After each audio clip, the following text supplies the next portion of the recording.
My sister uttered these cruel words about our elderly mother. Old people without money are just in the way. How could she say such cold things to her own mother? Anger trembled through me. I wasn't interested in Dad's inheritance or anything like that, so I could bear it, but it still upset me deeply.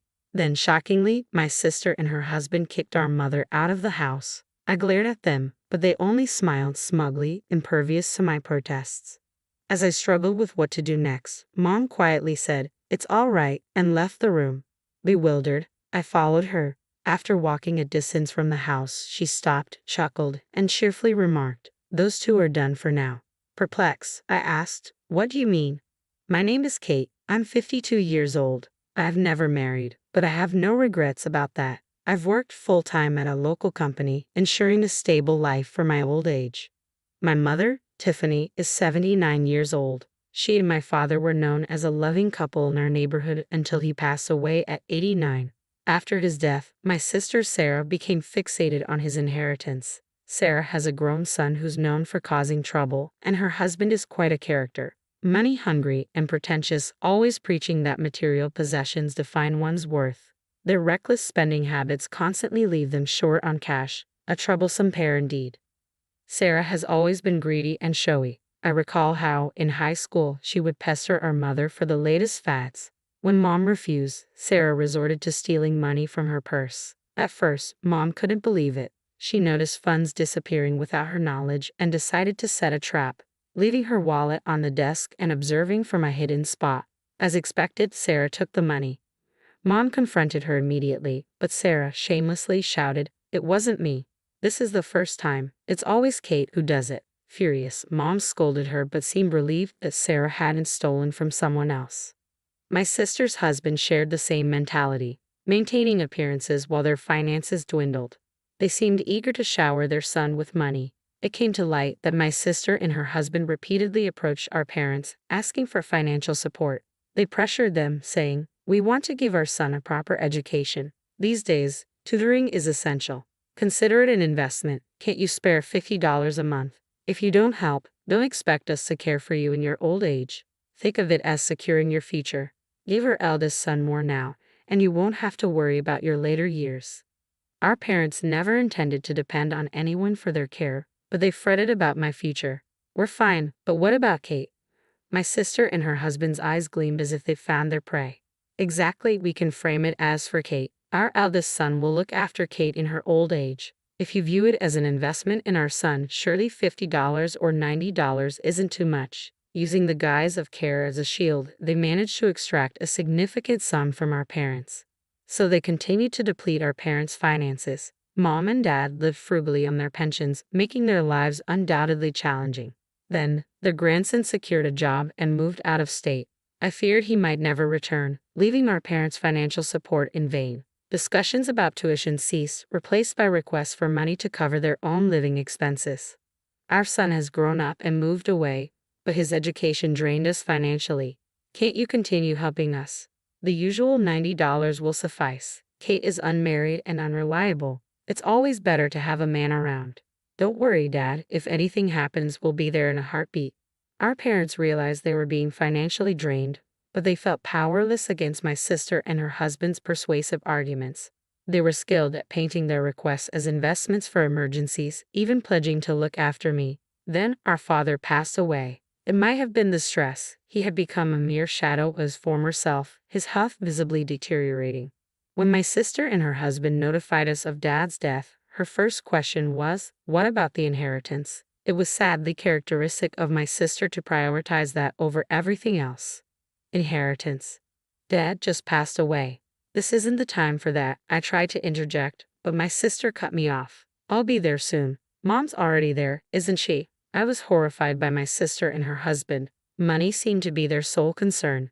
Even before the funeral ended, she began probing about the inheritance.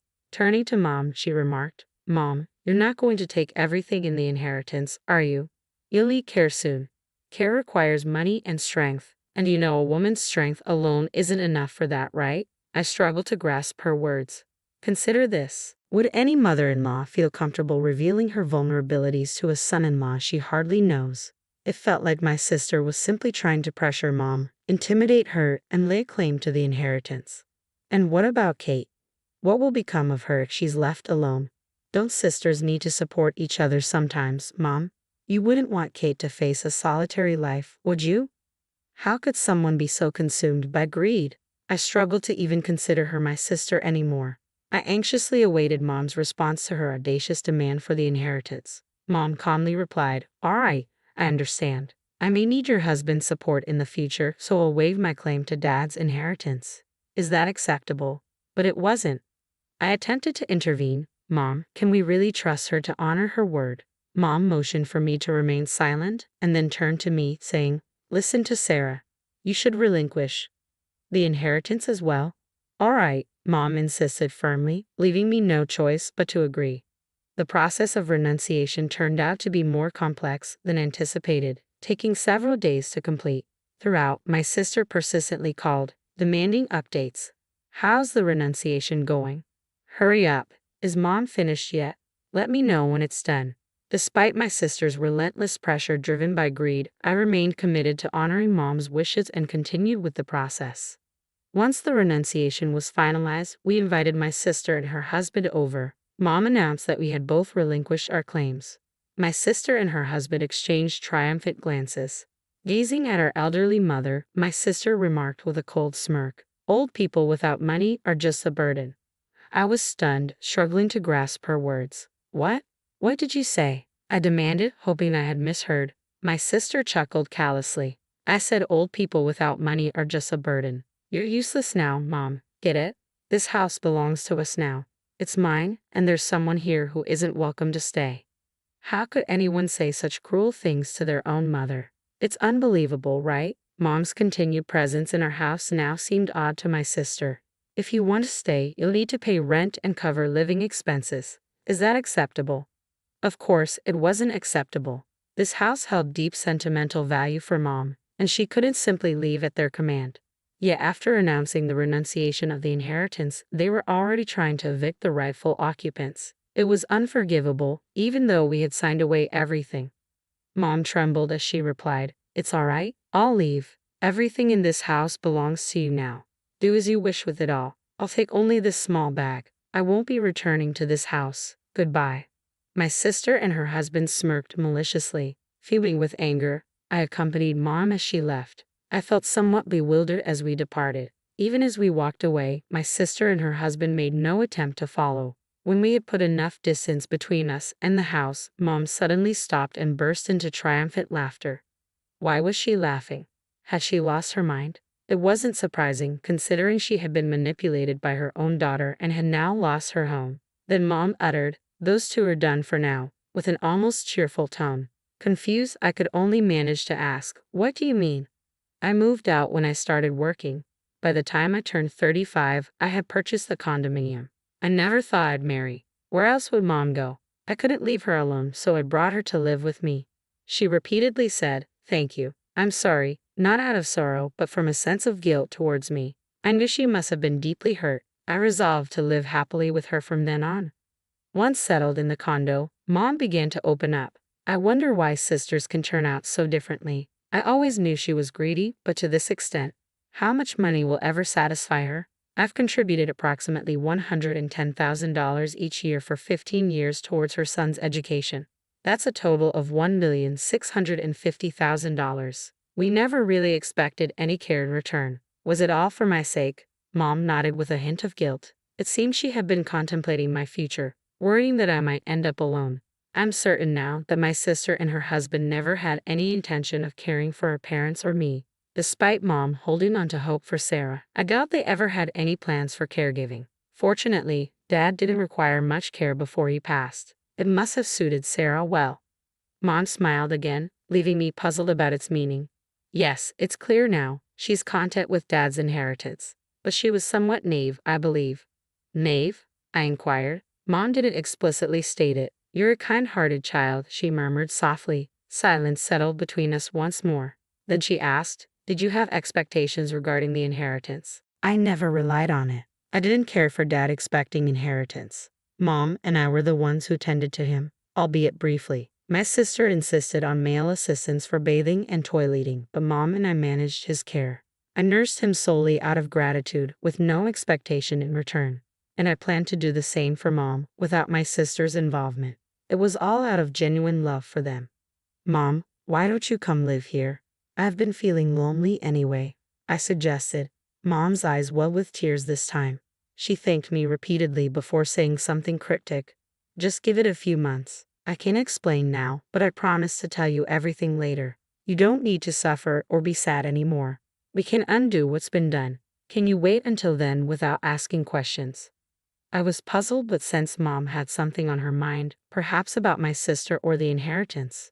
For now, I agreed silently. Mom's face lit up with a youthful smile.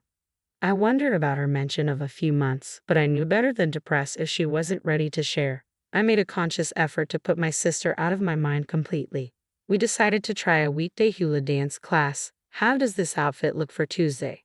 Mom asked, a mix of embarrassment and happiness evident in her expression. I wanted Mom to enjoy as many moments of joy as possible while she still could. Gradually, she began to relax more and smile more often.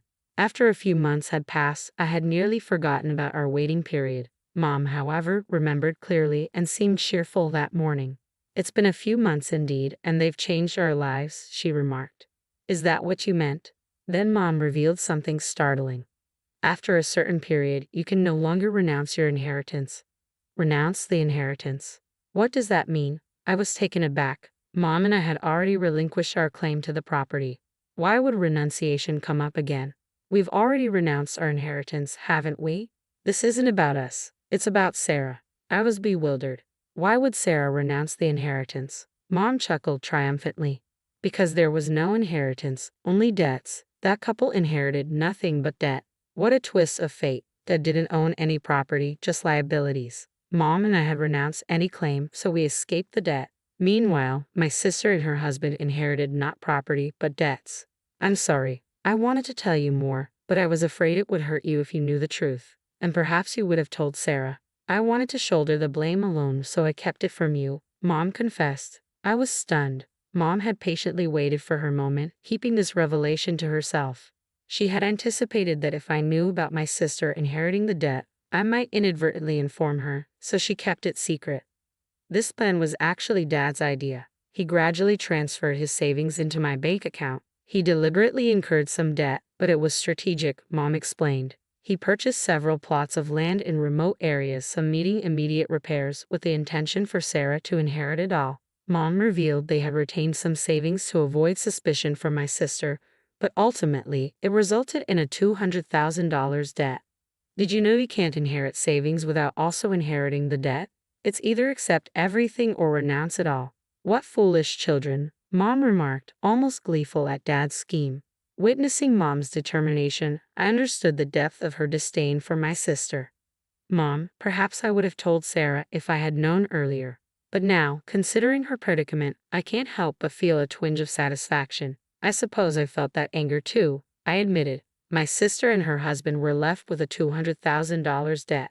Some properties required immediate repairs, adding to their financial burden. The window for renouncing the inheritance had passed, leaving them no option to opt out now. Blinded by the allure of $100,000, they had ended up with a substantial debt. They might soon sell their rural properties, likely fetching far less than what they paid. Their marriage could even suffer due to the financial strain. Eventually, my sister realized the gravity of the situation and called me in panic. Help me, the debt is overwhelming, she pleaded. It's infuriating. Mom, you knew this, didn't you? You're partly to blame. Pay off my debt now. We're family. Her selfishness left me astounded. Inheriting means taking on the debt too. I didn't know that. I only wanted the property, not the debt. You take it, you can have the debt, she yelled angrily with the phone. Her demands were irrational and selfish. She insisted, you should inherit the debt as a family. Cancel the renunciation. Her words were nonsensical and unreasonable. I'm hanging up now. Maybe you should discuss this with your own family, your husband and son, though I can guess what they'll think of you. I ended the call, feeling a sense of clarity and relief for the first time in a while. I had anticipated my sister and her husband might divorce. Indeed, my sister ended up getting divorced, but it was her husband who initiated it. As I suspected, he was driven by greed and likely saw no benefit in remaining married to someone burdened with debt. However, they couldn't divorce immediately with a sudden $200,000 debt hanging over them. They needed to settle everything before proceeding with the divorce. The house they lived in was sold. My sister and her husband, who always relied on our parents' money, never saved anything. Banking on Dad's inheritance, they probably won't be able to clear the debt. What lies ahead for my sister is the daunting task of working diligently to pay it off. She insists she won't divorce, though it seems less about love for her husband and more about not wanting him to escape the debt and leave her alone. It's exactly the kind of mindset my sister would have. It's almost pitiful. Meanwhile, I continue to reside in the condo with Mom. It turns out Mom had transferred money into her own bank account and isn't facing financial struggles. She gives me around $70 each month for expenses. I've tried to decline it numerous times, but Mom insists, vowing to continue until I accept. Reluctantly, I've started accepting the $70. Despite receiving this money, I'm not spending it recklessly. You never know when Mom or I might need it, so I'm saving diligently. The hula dancing we started as a mother-daughter activity turned out to be surprisingly enjoyable. Most importantly, seeing Mom laugh and relish herself makes me realize that life isn't so bad after all.